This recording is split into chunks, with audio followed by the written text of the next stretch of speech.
"Are you serious?" I asked. He hung up. First thought after being fired during my vacation in 12 years, he has no idea who I'm having wine with. I looked at the CEO across from me.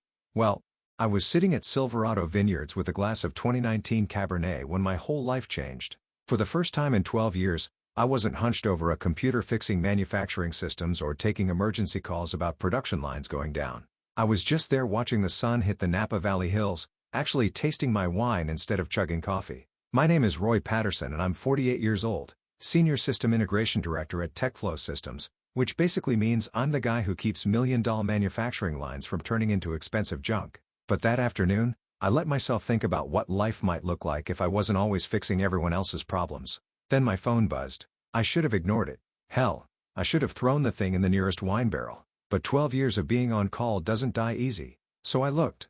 Glenn Harper, my boss, a 45-year-old MBA who thinks manufacturing experience means he toured a factory once in business school. "What the hell do you think you're doing, Roy?" "Taking vacation during the Steinberg Industries audit prep." I kept my voice calm. "My leave was approved 3 weeks ago, Glenn. We don't approve laziness. Consider yourself terminated. Effective immediately." The world should have collapsed. Instead, I actually felt relieved. I laughed, not at him, but at myself for staying loyal to this place for so long. I hung up before he could add another threat. "Trouble?" The voice came from across the small table. I'd been seated here after some booking mix-up, sharing space with a guy in his late 50s who looked like he owned everything he saw. Vincent Cross, he'd introduced himself. Turned out he owned quite a bit. I raised my glass. "I just got fired." Instead of the usual awkward sympathy, Vincent looked interested. "Well," he said, tapping his glass to mine, "then it's probably time the right people finally noticed what you can do." I didn't know it yet, but Glenn's tantrum wasn't an ending. It was the best thing that ever happened to my career. Vincent's glass was still there when my phone started buzzing again. This time it was texts from Glenn, each one more desperate than the last. "Return your laptop immediately. HR will contact you about equipment recovery. Your non-compete will make sure nobody in this industry hires you again." 6 months ago, those threats would have kept me awake for weeks. But sitting here with a good bottle of wine and California sun on my shoulders, they felt like empty noise. Vincent noticed me checking the messages. "Let me guess," he said calmly. "He's realizing he just made a huge mistake." I set the phone face down. "He thinks intimidation still works on me. Does it?" I looked out at the vineyard rows going toward the hills. "Not anymore." Vincent nodded like that answer told him everything. "You know," he began swirling his wine, "Techflow has been losing manufacturing contracts for 2 years. Everyone in the industry knows their operations depend on one person. I just didn't realize that person was sitting across from me." The words hit harder than they should have. After 12 years of being the invisible guy who made everything work, hearing someone actually recognize it felt strange. "Roy," he continued, "some companies do well because of good leadership. Others survive despite terrible leadership. Techflow is definitely the second one, and that's not going to last." I let out a quiet laugh because it was true. Before I could respond, a woman's voice interrupted us. "Vincent, I didn't expect to see you here." Diana Wells, a manufacturing consultant I'd worked with on a few projects, stepped onto the terrace. She froze when she saw who Vincent was talking to, then saw my phone screen with Glenn's messages still showing. Her face got tight. "He fired you during audit prep week. That man has no idea how screwed Techflow is right now." She crossed her arms. "Half their safety systems depend on your work. Does he even understand what he just did?" My heart started beating faster, but not from fear, from understanding. No, Glenn didn't understand, and that was about to become his biggest problem. Vincent leaned back, watching me with quiet satisfaction. "Sounds like your former employer is about to learn something they've avoided for years." "What's that?" I asked. "What happens when you push away the wrong person?" The evening breeze swept across the terrace. For the first time in 12 years, I wasn't the overworked engineer hiding in the background. I was the piece Glenn hadn't counted on, and what happened next was up to me. By the time I got back to my hotel room, my phone looked like it had exploded. 31 missed calls, 8 voicemails, and enough emails to crash a server. I poured myself a glass of water and opened the first message from Lance Pfizer, one of the few guys at Techflow who understood how fragile our manufacturing systems really were. "Please tell me Glenn didn't actually fire you. The Steinberg audit prep is falling apart. Rodriguez tried to run your safety sequence and crashed the entire production monitoring system. 3 major clients are already asking for you specifically." A second message came right after. "Glenn told everyone, you abandoned your responsibilities. Nobody's buying it." I closed my eyes, letting 12 years of stress settle over me. Not as exhaustion this time, but as clarity. Techflow wasn't broken because I left. It had always been broken. Me being gone just made the cracks show. Next came a voicemail from HR. The tone was stiff, corporate, almost rehearsed. Per company policy, please return all assets within 72 hours. We will also be reviewing your obligations under confidentiality and non-compete clauses. Translation: Glenn was panicking and he needed bureaucracy to save him, but bureaucracy only works when the system underneath is stable. And Techflow without me wasn't stable at all. I tossed the phone onto the bed and for the first time in over a decade let someone else's crisis be someone else's problem. A knock at the door interrupted my thoughts. Diana stood there with 2 cups of coffee and a knowing smile. "Figured you might need this," she said, stepping inside. "Word travels fast in our industry. Half the consultants here are talking about what just happened. About me getting fired." She shook her head. "About Vincent Cross mentioning you to some very important people. The respect in that room shifted when your name came up, Roy. You should have seen it." I wasn't sure what surprised me more, that Vincent had talked about me or that industry people actually listened when he did. Diana set the coffee cups on the table. "You've kept Techflow operational for years. Everyone knows it except the guy who signed your evaluations." Her voice got softer. "You're free now. What do you want to do next?" The same question Vincent had hinted at earlier. The same question I'd spent years avoiding because I was too busy fixing other people's problems to think about my own future. I looked toward the window where the lights of Napa Valley sparkled in the distance. "I think," I said slowly, "I want to stop just surviving and start actually building something." Diana smiled. "Good. Because Glenn has no idea what's coming." The morning I flew back to San Francisco, the sky was clear and bright, too peaceful for the corporate meltdown waiting in my inbox. By the time I connected to the airport Wi-Fi, the consequences of Glenn's impulsive decision were unfolding in real time. Like watching a controlled demolition in slow motion, the email trail revealed everything. Internal messages, dozens of them, painted a picture of complete operational chaos. "Rodriguez, I can't complete the safety compliance check. The monitoring algorithms keep throwing error codes I don't recognize." Operations manager: "That's because Roy customized half the safety architecture 3 years ago. Nobody else knows how to calibrate it." Lead technician: "Clients are escalating. Someone needs to explain what's happening with our safety certifications." Account manager: "And then this gem from Glenn himself. Find Roy's documentation. He must have left procedures behind. Nobody is irreplaceable." I almost laughed out loud at 35,000 feet documentation. The safety systems didn't run on documentation. They ran on 12 years of instinct, thousands of micro-adjustments, and pattern recognition. You only develop by troubleshooting manufacturing disasters at 3 a.m. You can't download that experience. You earn it. But the message that really got to me came from Lance. He's blaming you. Telling leadership you sabotaged the workflow before leaving. People are pushing back, but it's getting ugly. I stared at the screen, pulse steady and surprisingly calm. Glenn was falling apart exactly like Vincent had predicted. The flight attendant paused beside me. "Everything all right, sir?" I nodded. "Everything's exactly how it should be." Hours later, wheels touched down on California asphalt, and reality felt different, heavier, but in a way that felt solid rather than crushing. I wasn't returning as the guy who absorbed everyone else's failures. I was someone with options now. As I wheeled my suitcase through arrivals, another call came in. Unknown number. Normally, I'd ignore it, but something made me answer. "Hello, Roy. This is Kevin Rodriguez." The voice was strained, trying to hide panic. Kevin was the automation specialist Glenn had tried to promote into my role. A decent engineer, but nowhere near ready for the responsibility he'd been handed. "I'm sorry to bother you," he said, voice tight with stress, "but I don't know what else to do. The safety monitoring system keeps failing. Clients want emergency meetings. Glenn is yelling at everyone and he keeps saying, 'You'll come back eventually.'" That last line stopped me cold.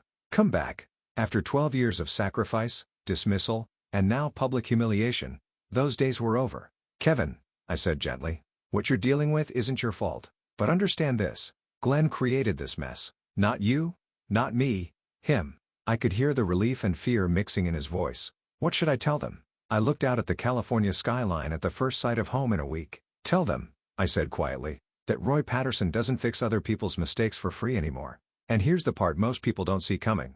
The next morning, sunlight came through my apartment windows in sharp patterns, warm, steady, and surprisingly peaceful, considering the corporate wildfire-consuming Techflow systems. I set my suitcase down, plugged in my dead phone, and made coffee before checking messages. When the notifications finally loaded, they hit like a tsunami. 6 voicemails from HR, 9 from Glenn, and over 20 emails marked urgent.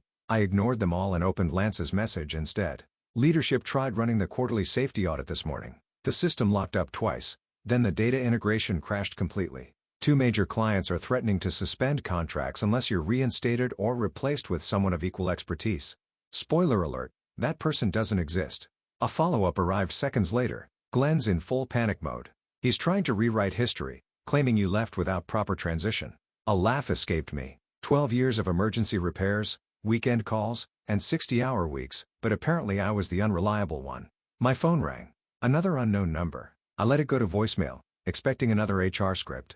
But the transcription preview made me set down my coffee. This is Patricia Stone from the Techflow Board of Directors. We need to discuss recent operational developments. The board. They never contacted anyone below VP level. The fact they reached out to me directly meant the panic had spread all the way to the top. Before I could process that, the phone rang again. This time, a number I recognized. Vincent, I answered immediately. Back in civilization already. His voice had that calm confidence that made chaos sound optional. Just landed yesterday. My inbox looks like a war zone. He chuckled. I spoke to two of Techflow's former clients this morning. Both mentioned you specifically and both expressed serious concerns about operational stability since your unexpected departure. Unexpected corporate speak never ceased to amaze me. I'm not involved with Techflow anymore. I said they'll have to work with whoever Glenn chose. That's the problem, Vincent replied. They don't want whoever Glenn chose. They want continuity. They want competence. They want you. I took a slow breath. I'm not breaking any contracts or going after anyone. You don't need to, he said. When leadership fails, clients follow stability. And from what I hear, you are the only stable element Techflow ever had. His words weren't flattery. They were business analysis. A pause stretched between us. Roy, he continued, voice lower now. I'd like to meet again. There are opportunities opening up, ones that match your actual value, not the level they kept you trapped at. A sharp knock interrupted him. Quick and impatient. My pulse stayed steady. Not fear this time, but something colder, more controlled. I should call you back, I said to Vincent. Be careful, he replied quietly. When I opened the door, Glenn Harper stood there like his world was burning down. Which, in a way, it was. His shirt was wrinkled, his tie crooked, and his eyes had that frantic look of a man who'd spent 48 hours losing control of something he never really controlled in the first place. Roy, he said, trying to sound calm. We need to talk. There was a time when those words would have made my chest tight, made me feel small. Not today. I don't think we do, I replied evenly. He pushed past me into the apartment without being invited. The arrogance was familiar, but the desperation underneath was brand new. For 12 years, he began sharply. I've counted on your reliability, your consistency, my silence, I offered. He flinched a small twitch that could have been guilt or rage. This isn't the time for attitude, he snapped. The audit is collapsing. The entire safety workflow is compromised. Clients are furious. They're not furious, I corrected. They're responding to instability. Instability you created. His jaw tightened. I didn't create anything. You left. You fired me. I reminded him quietly. He started pacing like a man replaying every mistake in real time.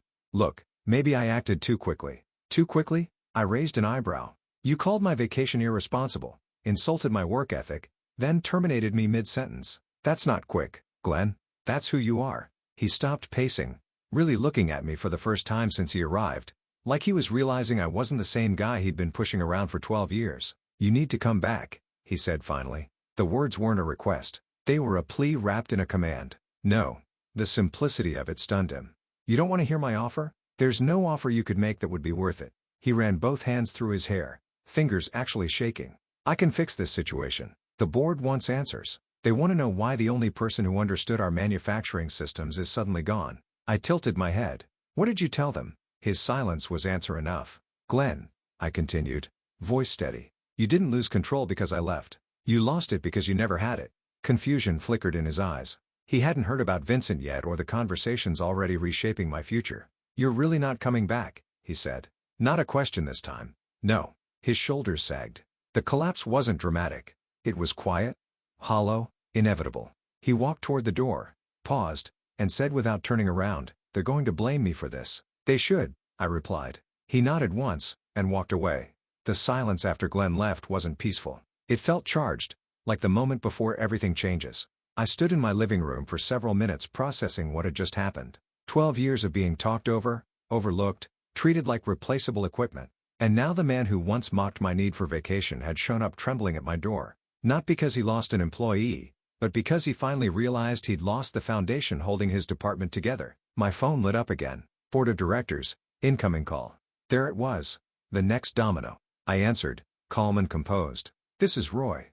Mr. Patterson, this is Patricia Stone. We need clarification on several urgent operational matters regarding your departure. No hostility in her tone. Just exhaustion and the sharp edge of corporate survival instinct. Of course, I said. How can I help? She let out a breath. We weren't informed of any performance issues until this morning. We were told you left without notice. I was terminated, I corrected gently, without cause during approved leave. Heavy silence. Damning silence. Another board member chimed in. Is it accurate that no one else has full access to the safety monitoring architecture? Yes, I replied, because Glenn consistently refused to allocate resources for proper cross-training. I documented everything, but documentation can't substitute for hands-on experience. Another pause. Then Patricia spoke again, quieter. Mr. Patterson, would you consider consulting work strictly transitional? We're willing to compensate appropriately. My breath caught, not from temptation, but from watching the power dynamic shift in real time. They no longer saw me as an employee. I was an asset they were afraid to lose completely. But I'd learned something important sitting on that vineyard terrace. Freedom isn't a gift someone gives you. It's a choice you make for yourself. I appreciate the offer, I said, but I'm not available for consulting at this time. Papers rustled. Someone took a sharp breath. Panic leaked through their professional composure. May we ask why? Because I answered, I'm exploring opportunities where my expertise won't be treated as an afterthought. The board said nothing. The truth had landed. We ended the call politely, but I knew what came next. Blame shifting, political scrambling, damage control that wouldn't control anything. I set my phone down and let the moment breathe. Then it buzzed again. A text from Vincent. If you're free this afternoon, I'd like you to visit our Oakland facility. I think we're ready to discuss specifics. My pulse steadied. Not racing, not anxious. Ready. For the first time in 12 years, I wasn't being pulled toward someone else's crisis. I was stepping toward my own future. Vincent Cross's Oakland headquarters looked nothing like Techflow's industrial wasteland. Clean architecture, collaborative spaces, the quiet hum of people solving problems instead of creating them. It felt like the opposite of everywhere I'd worked for the past decade. A receptionist greeted me by name. Welcome, Mr. Patterson. Mr. Cross is expecting you. Expecting. Not squeezing me between emergencies. Not summoning me to fix disasters. Expecting. Vincent's office overlooked the bay, and when he stood to greet me, his expression was confident and satisfied. Roy, he said, shaking my hand. I'm glad you came. I'm curious, I answered honestly. Good. Curiosity usually means someone's ready to step up to a bigger game. What followed wasn't an interview.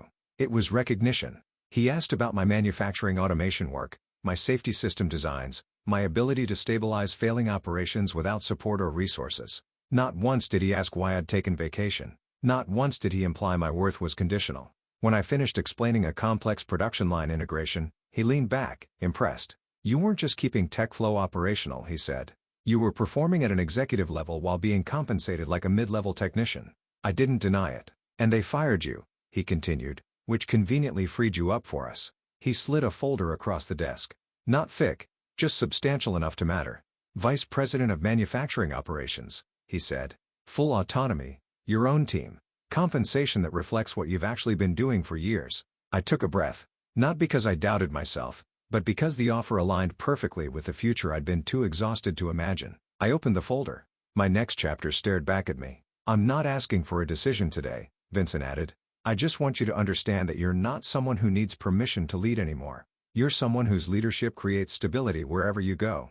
He was right, and I knew it. I closed the folder carefully. I won't need long to decide, I said. A slight smile touched his lips. I had a feeling you wouldn't. As I stood to leave, he added. Oh, one more thing. Techflow's board reached out to us this morning. I stopped. About what? They wanted to know if we'd been in discussions with you. And what did you tell them? Vincent's expression got serious that it's none of their business. By the next morning, news had traveled faster than wildfire. I woke to a string of messages. Some panicked, some apologetic, some simply stunned. Lance's message made me sit up. The safety audit system crashed again at 6 a.m. 4 clients demanded emergency meetings. Someone leaked that you were fired during approved vacation. It's everywhere, Roy. Industry blogs, LinkedIn posts, everywhere. I opened my laptop. There it was, splashed across manufacturingtoday.com. Techflow systems in crisis after sudden departure of lead safety engineer. The article was brief but devastating. Industry sources report that the company's critical safety monitoring systems were maintained primarily by a single engineer whose recent termination has raised serious questions about operational oversight and management competence. They didn't name me directly, They didn't have to. Anyone in manufacturing automation knew exactly who it meant. My phone buzzed again. Another email from the board, more desperate than the last. Mr. Patterson, we request an immediate meeting. The situation has escalated significantly. They weren't calling for clarification anymore. They were calling for rescue. But I wasn't their rescue. Not anymore. Before I could reply, another message appeared from an unknown address. They're trying to pin this on you, but the truth is out there. Don't let them drag you back down. No signature, but I recognized the writing. Kevin Rodriguez. Even he could see what was happening. A soft knock at my door interrupted my thoughts. Lance stood there exhausted but determined. I shouldn't be here, he said quickly. But you deserve to know what's really going on. Know what? He stepped inside and lowered his voice. The board confronted Glenn yesterday morning. The whole meeting was recorded. Someone leaked the transcript. My heart went still. He handed me his phone. Lines of text filled the screen. Board member, why did you terminate the only engineer capable of maintaining our safety systems during audit season? Glenn, I believed he was undermining my authority, board member, or did he simply make you look incompetent by comparison? The transcript continued. Each exchange tearing down Glenn's position until the final blow. Board chair, you compromised our operational integrity over personal ego. Effective immediately, you're suspended pending formal review. I handed the phone back. It's over for him, Lance said quietly. I nodded. It should have been over years ago. Are you thinking about going back? He asked carefully. No, I said without hesitation. His shoulders relaxed. Relief, not disappointment. Good, he said. You were never meant to be hidden away in that place. That afternoon, I drove back to Vincent's office. This time, I had an answer. I accept, I told him simply. He smiled and handed me a pen. Welcome to the team, Roy. As I signed the contract, Vincent added, your first assignment is building a safety systems division. You'll be mentoring 6 junior engineers. Think you can handle that? I thought about Kevin Rodriguez struggling with systems he didn't understand. About Lance Fisher trying to hold things together with duct tape and hope. About all the young engineers who'd come after me, hoping someone would teach them what they really needed to know. I can handle that, I said. 3 months later, I'm sitting in my new office overlooking San Francisco Bay. My team just finished a major safety integration for our automotive client. Flawless implementation ahead of schedule.